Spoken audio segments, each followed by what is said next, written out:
மிதுனம் ராசி அன்பர்களே, இனிய வணக்கம். ஒரு மனிதனின் கண்ணீருக்கும் போராட்டத்திற்கும் காலமே சாட்சி. இந்த மிதுனம் ராசி அன்பர்களை, கடந்த காலங்களில் சனி பகவான் உங்களை சோதித்த ஆழமான சில விஷயங்களும் காரணங்களும் இருந்து கொண்டுதாங்க இருக்கிறது. அதெல்லாம் ஏன் நடந்தது, எதற்காக நடந்தது என்பதை ஒன்றன் பின் ஒன்றாக காணலாம். மிதுனம் ராசிக்கு சனி பகவான் 8ஆம் மற்றும் 9ஆம் வீட்டிற்கு அதிபதி, அஷ்டம மற்றும் பாக்கியஸ்தானாதிபதி இடத்தில் அமர்ந்து கொண்டிருந்தார். கடந்த காலங்களில் அவர் உங்களுடைய ராசிக்கு 8ஆம் இடமான மகரத்தில் அஷ்டம சனியாகவும் 9ஆம் இடமான கும்பத்தில் இடத்து சனியாகவும் அமர்ந்து உங்களை அக்கு வேறு ஆணிவேராக பிரித்து மேய்ந்து கொண்டிருந்தார். அதனால மட்டுமே தாங்க சனியின் இந்த அசுப பார்வையாலும் குருவின் மறைவு நினைவுகளும் உங்களை உயிருடன் நரகத்தை காண வைத்து ஒரு சில நிகழ்வுகளாக உங்களுடைய வாழ்க்கைக்குள்ள இருந்து கொண்டிருந்தது. இதெல்லாம் உங்களுடைய வாழ்க்கையில நடந்திருக்கா இல்லையா என்பதை இனிமே வரக்கூடியவற்றை நீங்கள் நிச்சயமாக கூற வேண்டும். முதலாவதாக உங்களுடைய வாழ்க்கையில கடுமையான பொருளாதார முடக்கங்களானது ஏற்பட்டிருக்கும். நீங்களே உழைத்து நீங்களே சேர்த்த பணம் உங்களுடைய கைக்கு வராமல் முடங்கி போயிருக்கும். ஆனா அதற்காக நீங்க எவ்வளவோ கடினமான உழைப்புகளையும் கடினமான அளவுக்கு கஷ்டமான ஒரு சில விஷயங்களையும் நீங்க செய்திருப்பீங்க. ஆனா அது உங்களுக்கு மட்டும்தாங்க தெரியும்.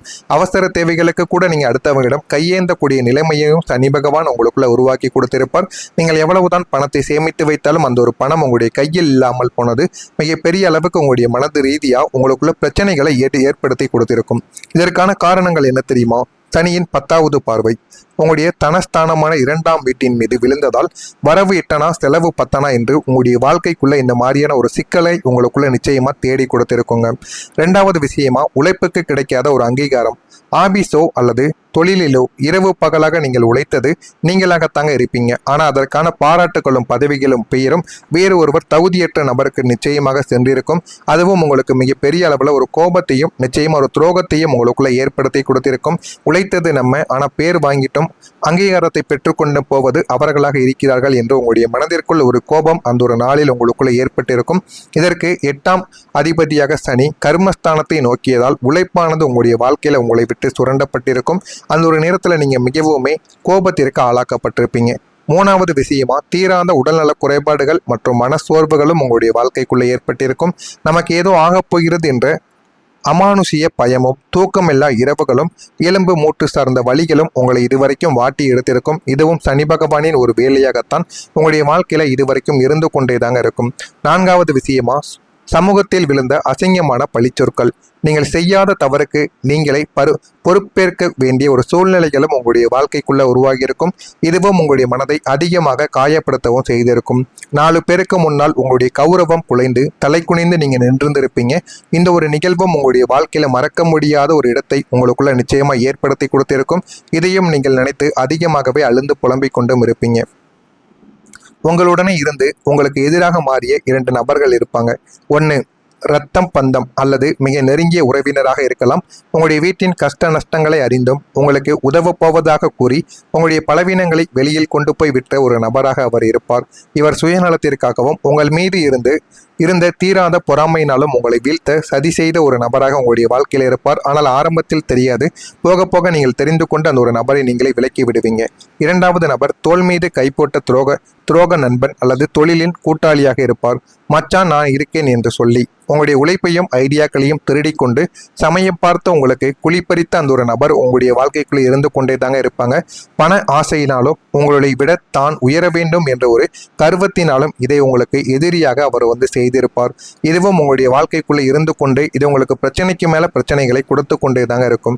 ஆனால் இதெல்லாம் ஏன் நடந்தது, எதற்காக நடந்தது என்று நீங்கள் நாட்கள் போக போக யோசிக்கும் போது உங்களுக்கு தெரியவும் ஆரம்பிக்கும். நான் இதுவரை கூறியது உங்களுடைய வாழ்க்கையில நடந்திருக்கா இல்லையா என்பதை கமெண்ட் வாயிலாக தெரிவியுங்கள். இனிமே வரக்கூடிய நாட்கள் எப்படி இருக்கும் என்பதை அறிந்து கொள்ள மறக்காம நம்முடைய சேனலை சப்ஸ்கிரைப் செய்து வைத்துக் கொள்ளுங்கள். வரக்கூடிய இந்த ஒரு தேதிக்கு பிறகு உங்களுடைய வாழ்க்கையில நல்ல ஒரு மாற்றங்கள் இனிமே நடக்க ஆரம்பிக்கும். இந்த ஒரு தேதிக்கு பிறகு சனி பகவான் தன்னுடைய அசுப வீரியத்தை குறைத்து கொண்டும் உங்களுக்கு நன்மைகளை அளித்து தரப்போகிறார் என்றுதான் கூற வேண்டும். இனி உங்களுடைய வாழ்வில் வசந்த காலமானது வீச ஆரம்பிக்கும்.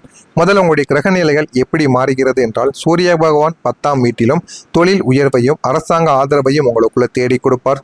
செவ்வாய் பகவான் 11ஆம் வீட்டில் இருப்பதால் பூமி லாபமும் தைரியத்தையும் உங்களுக்குள்ள வெற்றியாக மாற்றுவார். புதன் பகவான் 10ஆம் வீட்டிலும் புதிய கூர்மை புதிய வேலை வாய்ப்பை உங்களுக்குள்ள தேடி கொடுப்பார். சனி பகவான் 9ஆம் வீட்டில் அமைய போகிறார். இது ஒரு பாக்கிய ஸ்தானமாக மாறிவிடும். பாக்கிய சனி தர்ம கர்மாதிபதி யோகத்தையும் உங்களுக்குள்ள தேடி கொடுக்கும். அதனால போதுமான அளவுக்கு வாழ்க்கையில நீங்க வெற்றி பெறுவதற்கான யோகமும் உங்களுடைய வாழ்க்கைக்குள்ள நிச்சயமா கிடைக்கவும் செய்யும். இந்த சனி பகவானின் தாக்கம் குறைவதால் ஏற்படக்கூடிய 5 புதிய மாற்றங்கள் என்ன தெரியுமா? முடங்கிய பணப்புழக்கம் உங்களுடைய வாழ்க்கையில சீரானதாக மாற ஆரம்பிக்கும். வராத என்று கைவிட்ட கடன்கள் அனைத்துமே உங்களுக்கு வசூலாக ஆரம்பிக்கும். உங்களுக்குன்னு இருந்த கடன் பிரச்சனைகளும் இந்த ஒரு நாளில் தீரவும் ஆரம்பிக்கும். புதிய வருமான வழிகள் உங்களுக்குள்ள பிறந்து வாழ்க்கையை நல்ல ஒரு நிலைமைக்கு மாறிவிடும். தொழிலில் அசுர வளர்ச்சி உங்களுக்குள்ள கிடைக்கும். புதிய ஆர்டர்களும் கௌரவமான பதவி உயர்வும் உங்களை தன்னாலேயே தேடி வந்து ஆரம்பிக்கும். இதனால போதுமான அளவுக்கு வாழ்க்கையில நல்ல ஒரு நிலைமைக்கு நீங்க வர ஆரம்பிப்பீங்க. உங்களை மட்டம் தட்டிய முதலாளி உங்களை மதிக்க தொடங்குவாங்க. உங்களுக்குன்னு ஒரு மரியாதையானது உங்களை சுற்றி இருப்பவர்கள் இடத்திலிருந்து உங்களுக்கு நிச்சயமாக கிடைக்கவும் ஆரம்பிக்கும். ஆரோக்கியத்தில் ஒரு மேம்பாடானது உங்களுக்குள்ள கிடைக்கும். நீண்ட நாள் படுக்கையில் இருந்தவர்கள் கூட எழுந்து நடக்க ஆரம்பிப்பாங்க. மன அழுத்தம் நீங்கி ஆழமான நிம்மதியான தூக்கங்கள் உங்களுக்குள்ள வந்துவிடும். இந்த ஒரு நேரத்துல மன நிம்மதியும் உங்களுக்குள்ள நிச்சயமா தேடியும் கொடுக்குங்க. வழக்குகள்ல மகா வெற்றி உங்களுக்கு கிடைக்கும். சொத்து தகராறுகள் நீண்ட ஆண்டுகளாக இழுத்து கொண்டே போய்கொண்டிருந்தது என்றால் உங்களுக்கு வரவேண்டிய சொத்து இந்த ஒரு நேரத்தில் உங்களுக்கு நிச்சயமாக கிடைத்துவிடும். கோர்ட்டில் இருக்கக்கூடிய கேஸுகளும் உங்களுக்கு சாதகமாக முடிவுக்கும் வந்துவிடும். சமூகத்தில் ஒரு அங்கீகாரங்கள் உங்களுக்குள்ள கிடைக்கும். உங்களை தவறாக புரிந்து கொண்ட சமுதாயம் இப்போது உங்களுடைய நேர்மையை புரிந்து கொண்டு உங்களை தலைமையில் தூக்கி வைத்து கொண்டாடுவாங்க. அந்த அளவுக்கு நல்ல ஒரு நேரம் உங்களுக்குள்ள பிறக்கும். இந்த சனியின் தாக்கங்கள் குறைந்து இந்த ஒரு நேரம் உங்களுக்கு எந்த அளவுக்கு நன்மைகளை ஏற்படுத்தும் என்றால், அஷ்டம சனியின் நிழல் முழுமையாக விலகுவதால் உங்களுடைய தலைக்கு மேல் இருந்த கத்தியானது எடுக்கப்பட்டது போன்ற உணர்வுகள் உங்களுக்குள்ள ஏற்பட ஆரம்பிக்கும். இத்தனை காலங்கள் தொட்டதெல்லாம் துலங்காமல் போன ஒரு நிலைமைகளானது மாறி இனி நீங்கள் தொட்டதெல்லாம் பொன்னாகக்கூடிய ஒரு நிலைமைகள் உங்களுடைய வாழ்க்கைக்குள்ள உருவாக ஆரம்பிக்கும். முடங்கி கிடந்த பாக்கியங்கள் அனைத்தும் கனிந்து உங்களுடைய கைக்கு வந்து சேரக்கூடிய உன்னதமான நேரமாக இந்த ஒரு நேரமானது உங்களுடைய வாழ்க்கைக்குள்ள இருக்கும். போதுமான அளவுக்கு நீங்க வெற்றியையும் பெற்றுக்கொள்வீங்க. சனி பகவான் கூறக்கூடிய வார்த்தைகள் உங்களுடைய வாழ்க்கையில எதுவாக தெரியுமா இருக்கும்? உங்களின் கடுமையான கர்ம வினைகளை கழித்த சனி பகவான் இந்த ஒரு தேதிக்கு பிறகு உங்களுடைய கைகளை பிடித்து கொண்டே உதைக்கக்கூடிய வார்த்தைகள் இதுவாகத்தான் இருக்கும். மகனே மகளே, இத்தனை காலங்கள் நீ பட்ட துயரங்கள் நான் அறிந்தேன். உன்னை சோதித்தது உன்னை அழிப்பதற்காக கிடையாது என்பதை முதல்ல நீங்க புரிந்து கொள்ள வேண்டும். உங்களை சுற்றி இருக்கக்கூடிய போலி மனிதர்கள் யார் என்பதை உங்களுக்கு காட்டுவதற்கு. நீங்க தூய்மையானவன் என்பதை உலகம் அறியக்கூடிய ஒரு காலம் வந்துவிட்டது. எழுந்து நெல்லுங்கள், உங்களுக்கான ஒரு சிம்மாசனம் இதோ காத்து கொண்டிருக்கிறது. எனவே இதை உங்களுக்கு தேடி கொடுப்பதற்காக மட்டுமே தாங்க சனி பகவான் உங்களுக்கு இவ்வளவு கஷ்டங்களை இதுவரைக்கும் தேடி கொடுத்தார். சனி பகவான் உங்களுக்கு கொடுக்கக்கூடிய முதல் ஆசீர்வாதம் என்ன தெரியுமா?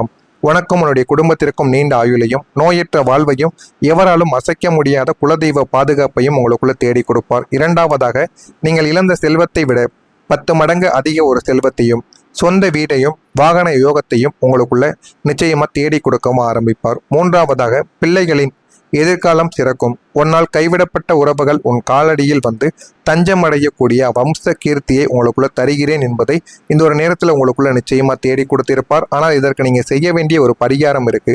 சனிக்கிழமை தோறும் கருநீல நிற துணியில் சிறிதளவு கருப்பு எல்லை முடிந்து நல்லெண்ணெய் தீபத்தில் இட்டு சனி பகவானுக்கு அல்லது கால பைரவருக்கு நீங்கள் ஏற்றி வழிபடலாம். இதனை மட்டும் நீங்க செய்து பாருங்க. உங்களுடைய வாழ்க்கையில போதுமான அளவுக்கு வெற்றியை நீங்க நிச்சயமா பெற்றுக்கொள்வீங்க. ஆனா இதற்கு நீங்க மனதார செய்ய வேண்டும். இதனை மட்டும் நீங்க மனதார செய்து பாருங்கள். வாழ்க்கையில உங்களுக்குன்னு நிறைய விஷயங்கள் நிச்சயமாக கிடைக்கும். அது உங்களுடைய வாழ்க்கையவே நிச்சயமா மாற்றிவிடும். இதெல்லாம் உங்களுடைய வாழ்க்கையில நடக்கிறதா இல்லையா என்பதை மட்டும் நீங்கள் கவனமாக பார்த்து தெரிந்து கொள்ளுங்கள். மறக்காம நம்முடைய சேனலை சப்ஸ்கிரைப் செய்து